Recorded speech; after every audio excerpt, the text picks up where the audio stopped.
Hello, everybody.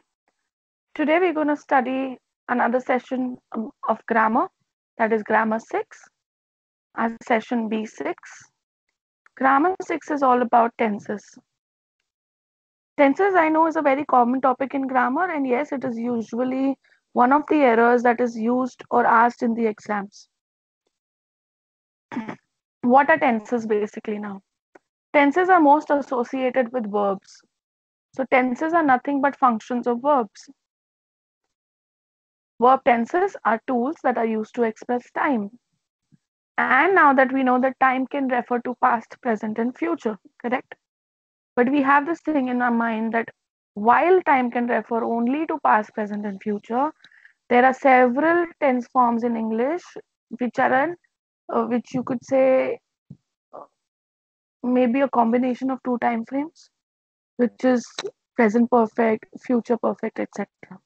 So you basically deal with nothing but the verb and its time of action. So the verb, that is the action, and the time of action together indicate the type of tense. And hence, these are most important tense forms in English. Now, a much easier way to remember is there are three basic types of tenses, that's past, present, future, into four more types, and four are nothing but simple, continuous, perfect, and perfect continuous. So, if I say three basic into four, that makes it 12 types of tenses. First, we look at present tense forms and time of action. So if I say simple present, simple means just the present or the past or the future. So simple is the basic tense form. When I say simple present tense, let's see the example. It says she eats well. So my verb form is eat or eats. And the time of action is a fact or a habit, which means in the present and in routine. So whenever we have something which is a universal truth, a fact, habit, or a routine, it is considered to be always in simple present tense. We also have another example which says, I leave tomorrow. Now, though it is tomorrow, that the time of action is in future, the verb form is leave, which is in present tense. Hence, it is simple present. Now we talk about continuous. Continuous says, she is eating or I am eating. The action is happening now, current, and it is going on because it is ing that signifies continuity, and hence it becomes present continuous tense. How about I am leaving tomorrow? Though again the time of action is tomorrow, that is in the future, am leaving indicates action going on in the present. So hence my this also becomes present continuous tense. So it also depends on the time of action, but equally it depends on the verb form. Now let's talk about perfect. Perfect is used when the action is just gotten over. So it has an element of, or you could say, no, action being done, that is past. So yes, present perfect in this case would be she has eaten. When I say has eaten means action is over, which is past. But the verb form is has or have. Have would be for plural. So hence it becomes present perfect because my verb form is has and that present. She has been eating well. Whenever we talk about perfect continuous, it is used for a duration from a certain time in the past to the time in the present. So I could use it in a sentence as saying that she has been eating well from the time she started going to the gym. So from the time till now, since the verb form is has or have, and it's continuous, so we need an ing with a been. So has been eating well becomes present perfect continuous. I hope you're clear with these. Now we move on to the next part, that is past tense forms and time of action. So when I look at past tense form, simple past, as I said, will be just in the past, simply the past. So she ate well. Ate is an action which is done, right? Action is over. So time of action is also in the past. She were eating well. This sentence is incorrect. You could have said she was eating well.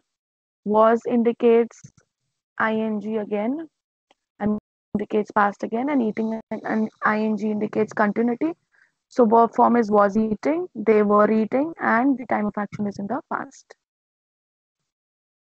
She had eaten well. Earlier we had in the present tense has eaten. Eaten signified action over, has indicated tense action in the present. But now when I say had eaten, here I have two past tense forms. Verb form is had eaten and action, time of action is also in the past. Now similarly, thinking of a past perfect continuous, it would be she had been eating well. So this could be used for a time of action or for a course of time before making this statement. So had been signifies past and ing eating is continuous. So past perfect continuous. Hope I'm clear with past tense as well. Let us now concentrate on the next tense form, which is future tense. Now, when I look at future tense, again, simple future would indicate something that is going to happen in the future, right? Clearly, the time of action will be futuristic. But when I say hold on, we'll do it now, here you would say it says now. But again, the verb form is will do, haven't done it till yet, will do it now, right? When I say will do it now, time of action is present. But again, it looks at past. Sorry, future. Will do looks at future. When we look at continuous now, we'll take one more example of simple, wherein the time of action is also future. I will see you tomorrow. So when I say I will see you tomorrow, entire thing. So the verb form is also will see, and time of action is also futuristic. So the entire sentence is in simple future. Continuous, the same thing that we need continuity, so we need to have an ing that is a gerund in the sentence. So I will be working tomorrow. My verb form is will be working, and obviously tomorrow, so it's futuristic, and hence time of action is future. Now, what do we mean by future perfect? Not many people understand how a thing which has not happened till now, till date, can already be completed. So we use future perfect and future perfect continuous for cases where I know that something for sure with a surety is going to get completed at a stipulated time or a date. Say, for example, look at this. I will have finished by 9 p.m. Say the classes time or the lectures time is 7 to 9. So I know that it cannot extend beyond 9. And hence, taking that into consideration, I am in advance saying that by that time my work will be over. It is not over now, but I'm going in the future and completing the action. So I will have finished by 9 p.m. So you can remember it as will have plus verb in the past tense. Likewise, for perfect continuous, when you go home, dad will have been working for 3 hours. So the work started before me reaching home. But when I reach home, the entire thing would have been completed for 3 hours. So ing again, because it is continuity, so we need a gerund, and will have been indicates verb form, that is time of action is future. So this is future perfect continuous. So yes, please remember it as 3 into 4, past, present, future into 4, simple, continuous, perfect, and perfect continuous. Thank you guys. Take care.